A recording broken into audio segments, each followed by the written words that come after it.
We are so back. Welcome back to Carrow Road, everybody. Carabao Cup first round action here to kickstart the competitive action for Philippe Clement's men. This afternoon, they welcome MK Dons here on what is a beautifully sunny day in the fine city. The team news has dropped. We will deliver that for you straight away. This is how Norwich City line up in their first competitive game of the season. It is Vladan Kovacevic in goal. Stacey Darling, Cordoba and Krezene are the back four. Palamatson returns to partner captain Kenny McLean in midfield. Andre Brooks makes his competitive debut for Norwich on the right. Oscar Schwartz out on the left. And Anis Ben Slimani behind number 21, Mo Toure. So just run through that for you again. Kovacic in goal. Stacey Darling, Cordoba and Krezene the back four. Matson and McLean the midfield two, with Brooks and Schwartz out either side of Slimani, with Mo Toure up front. The subs bench is Grimshaw, Jurasek, McConville, Wright, Magoma, Field, Alves, Chris Goran, and Ozcam. Adam joins me. We're as we do before a season, you rest key personnel. So Paddy Davitt on the getting a well-earned rest this week. So Adam is a very capable and strong replacement. Adam, your thoughts on that starting 11? I guess we're some really interesting kind of calls. I think striker we were debating about. Obviously, centre-back, number 10, really interesting calls in all those positions. Philippe said yesterday that he was going to go strong, and I would say he's gone with his words there. You look at that starting 11, and I think if that started in the Championship next weekend, then no one would really batter an eyelid. Toure's an interesting one, given his sort of lack of minutes over the course of pre-season, having come back late from the World Cup. But, he got some minutes with Australia in that tournament, but will he get sort of a few minutes at the back end of the Sooner game played during the week as well, I think, against Cambridge. So, yeah, that's a good chance, I guess, to get him some more minutes ahead of next weekend. Svartau as well, intriguing in terms of that wide position, given the news now with Ali Ahmed's absence, unfortunate absence for what we expect to probably be all of or most of this season. I like it, to be fair. I think Slimani as well, and again, another player who was key under Philippe Clement last season, more minutes for him as well. A man who, again, returned a little bit later, but he a little bit further and maybe advanced than Toure in terms of he got minutes against Fulham. Good to see Matson back in there as well after his absence last week. He's going to be such a key player in that midfield alongside McLean as they were over the course of last season. And you've got Cordoba in there. Darling, I think, is probably deserving of his place off the back of pre-season. Been pretty impressed with him. So, overall, I like that a lot. Yes, he certainly did say he would go strong, and he's delivered along that front. I mean, I guess the points that you kind of touched upon, the number 10 and striker, that's where my eyes are immediately drawn to. Anis Ben Slimani over Paris Magoma. Mo Toure, who obviously returned late, so that is a huge caveat to apply to this, but hasn't played beyond last weekend and then Cambridge in midweek as well. Picked ahead of Matthias Christgård and Jacob Wright, I guess, on the other side of that. So, some guys who have had really strong pre-seasons don't find themselves starting today. That's the reality of how competitive this squad is. Yeah, as much as, maybe there was some frustration from some quarters that Norwich haven't maybe done more business, but look at the size of their squad, it's huge, even with the injuries. They're missing 4 frontline players today, Makama, Fisher, Ahmed as well. So, plenty of players there, Mahobo as well. So plenty of players. And that's about even adding the likes of Diallo back into the mix here, and that's back into the mix who are expected to be key parts of it this season. So, it does show the size and the strength of this squad, that you've got players like Chris Goran, who has impressed over pre-season, albeit maybe the goals haven't been there to show for it, but his general play is pressing, everything you kind of want, and maybe he lacked last season. It feels like he's come back in much better shape and maybe sort of in contention, I guess, to try and push his claims this season for more opportunities and more minutes. I still think we probably both have the opinion that he doesn't offer you the same profile as what Makama or Toure do, and both of those are probably the nailed-on sort of strikers, I think, for the majority of this season. But inevitably, injuries have been a key theme of what feels like quite a few years now, but certainly last season. And there will be points where he will be required. There's going to be different games against different opponents where maybe Chris Goran will suit what Norwich are trying to do better. So I think he will get opportunities. It's about him trying to take it. He just needs that little bit of luck, I think, because in that sort of second half of last season where he got that run of games where the other two were out injured, and you kind of look at some of the chances, hit the crossbar, had plenty cleared off the line. It just felt like maybe it wasn't quite go for him. I think if he's proven himself at Bromby, he has a good goal scoring record, and he actually showed it in flashes here under Liam Manning as well. So certainly a talented player there, but that's an exciting headache for Philippe Clement to have because he wants quality and he's certainly got that.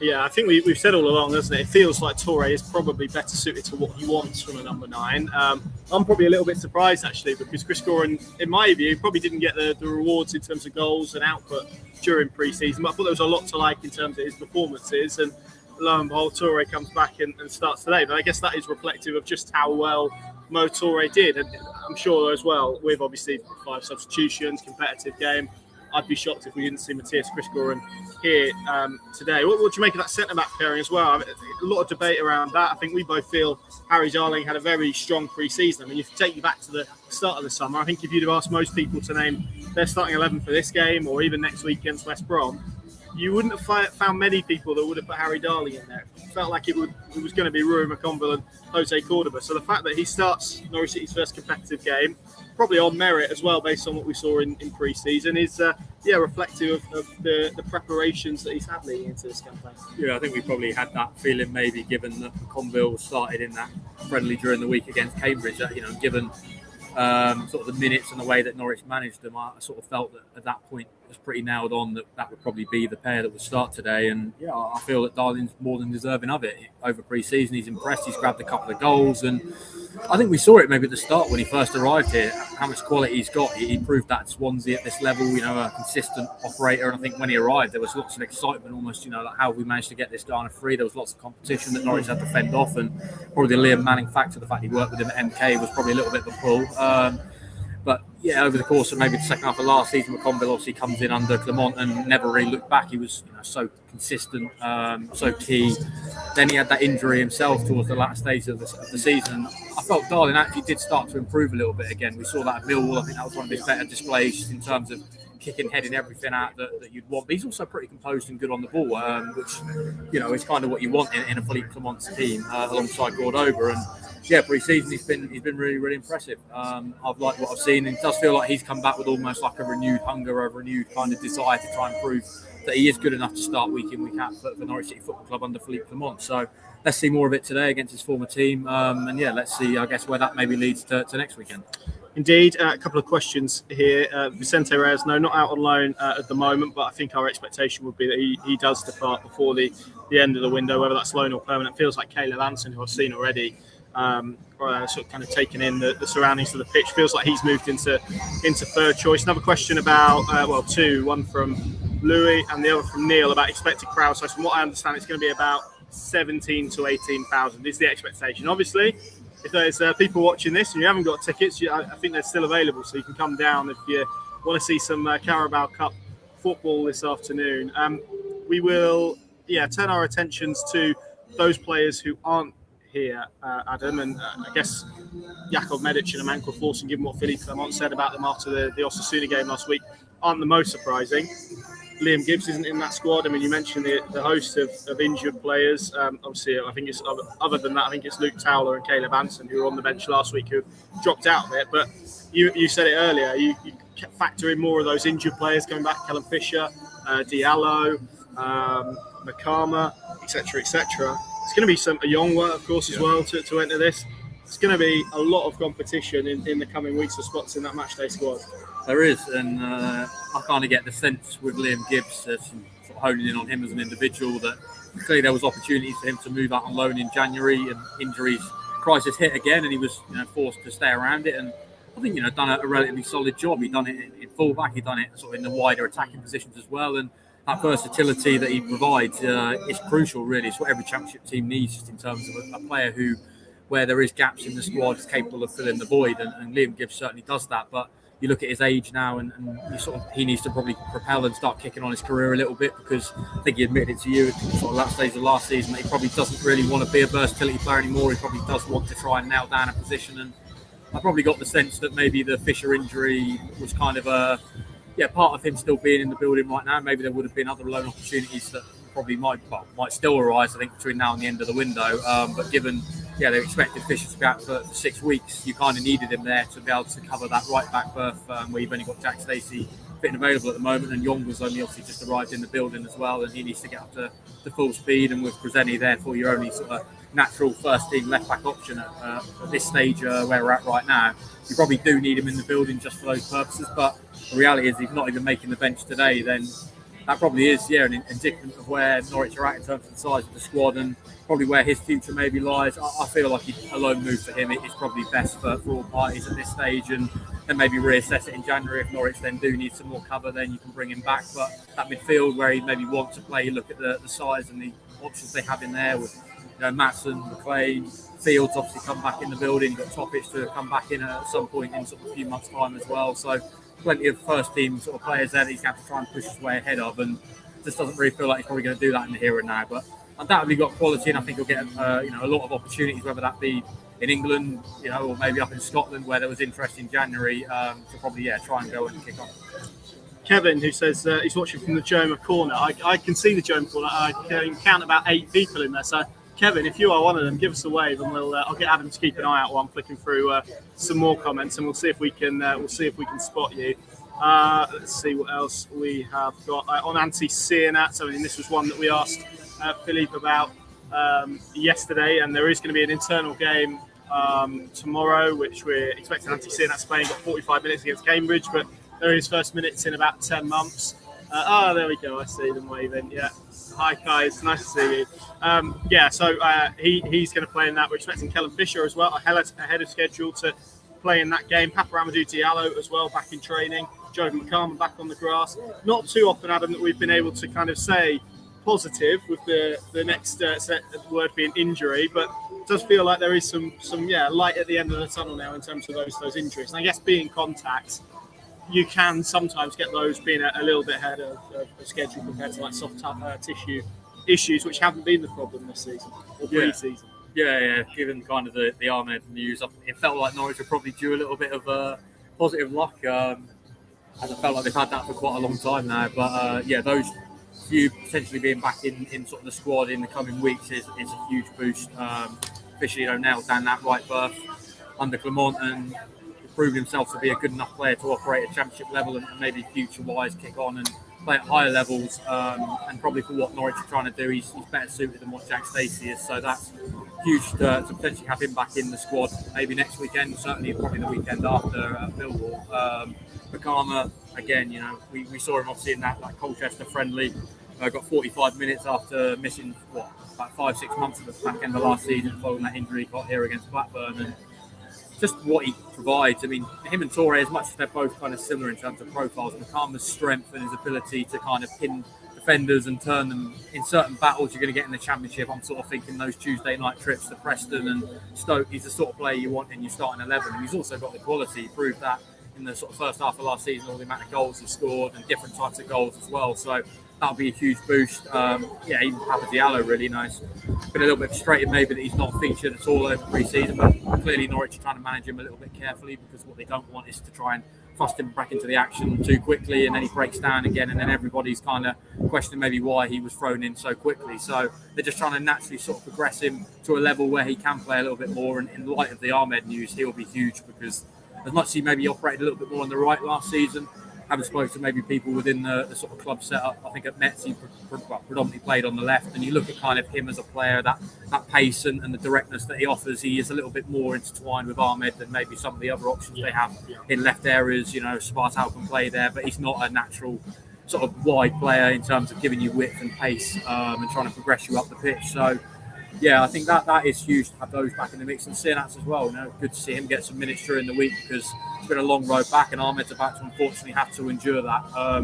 And a player who's got, if you go by Clement and Napa and some of those in the building, has a very high ceiling. Someone they feel could really kick on, and I think we saw that definitely in his sort of first season under Torre. Maybe in sort of fits and bursts, there was sort of spells where maybe he really started to show it, and then other spells where he looked a little bit quiet. But I think he's a bit of a confidence player, and if they can get him back playing, scoring a few goals, then he could potentially have a key part to play this season. So it's an exciting sort of situation that they've got now, that there is players coming back, they've got a big squad, and they've got some quality options in it. Probably one for the podcast this a little bit later, Tom, in terms of left back. I mean, Adam's kind of spoken about it there. It does feel like Oscar Schwartz out there today, but you look at the bench, Adam, and there's not kind of that natural option. You said about Diallo coming back, but even then, clearly he had fitness issues last season. It would be a risk, I think, if being kind to suggest that if they go with that, that would be enough. So I got the sense yesterday, it's just my sense, that Philippe Clement wants one if the opportunity was there. Do you think they'll end up with one? Yeah, I mean, we sort of spoke about it a little bit on the podcast last week, and certainly when we all expected the news that unfortunately did come out this week that Ahmed would be out for a long time, my instant sort of feeling was they need to add something. It's difficult because of the new sort of financial regulations, and Norwich have to abide by those, and given the sort of size of the squad, and it all hinges primarily on revenue, and Norwich are a little bit kind of tight, and they have to be a little bit creative, I think, with who they go and bring in. If they do something there, we'd expect it would be a loan, and given that sort of Premier League squads are now starting to get a lot of their frontline players back after the World Cup, given they start their campaign a couple of weeks later, that maybe will present opportunities for some younger players to be available. I would personally like to see one in the building, but I don't 100% think that's going to be the case. I would probably feel they will, but also you kind of get the sense as well, speaking to certain people, that they know they've got a lot of options in the building. You've got Errol Munter-Smith to come back, you've got Michael Forson, who's obviously still not departed at this stage, not saying he's maybe someone you would naturally associate with playing on the left, but can give you that sort of width that you maybe require. Jurasek's in the building, Sianak's in the building, Brooks is in the building. They've got so many wide options, but it's difficult, because what you don't want to play out is that some of these players come back and say if Diallo does manage to prove his fitness, then you've almost got someone here, almost in a Cade Gordon sort of situation they had a few years ago, where doesn't really play a lot of football and then goes back in January, and then you've almost spent a sort of chunk of revenue on someone who's not going to feature a lot, and probably is not your player to go and develop. But I still think it's all options open at this stage, so we'll have to wait and see. Yes, indeed. Let's bring you the MK Dons team. They line up with McGrillovy in goal, Good, Nelson, Jones and Bramall, Kelly, Wintle, Wiles, Mendes, Lang, Patterson and Sam Nombe as well. Their subbench: Stacey, Barleza, Crowley, Collins, Silvera, Ekpiteta, Matete, Sanders and Trosso. So that is how Paul Warren's team line up. Obviously, he is making a return to Carrow Road. We've got plenty of stuff, spoke to him in the week, plenty of stuff at Pinker.com if you want to read a bit more about him and his Norwich City memories and why coming back here means a lot to him today. We've had a poll going on throughout. I can see, as it usually is, to be fair, pretty heavily weighted in Norwich City's favour. 88% of you going with a Norwich win. We've had one MK Dons, which, to be fair, is one more than we usually get for an opposition team. So it comes to that stage, first predictions of the season. Usually go so well for me and Paddy Adam, as you know. So I think the people will expect more wisdom and accuracy from you. How do you see it going today? I think they'll start off with a win, just in terms of the strength of Norwich's 11. Plenty of players there who are very good, capable championship operators, and hopefully will, at some point, while they're here with Norwich City, go on to prove themselves to be maybe better than championship as well. And as much as MK Dons do have a very strong 11 there, a lot of those players have played in the Championship, have played in League One, and I don't think you can underestimate them, but I just feel like Norwich will have enough to win this game today, so I'm going to go with a 2-0 win. 2-0, okay. Yeah, I'm the same. I think Norwich will win this game. I think they'll get through to the next round of the competition. Hopefully, an encouraging performance as well, because I think the nature of this new calendar is, if you win here today and win quite handsomely, optimism levels are just going to be built heading into that West Brom game. That being said, I think MK Dons will be competitive. You look at their squad, we've read it out there. There's a few names that Championship fans will recognise for sure. Paul Warren, and all the meaning on this game, he's going to have his players G'd up as well. So I am going to have a goal for them. I think I'm going to go for a 3-1 Norwich win here this afternoon. Pinker.com, place to go throughout the afternoon. Plenty more coverage, analysis and reaction to this Carabao Cup first round game. Obviously, starting the season with Cup game, slightly new, slightly different. And let's hope Norwich City can start it in a winning vein. Thank you very much for joining us, and we'll see you again very soon. Bye-bye.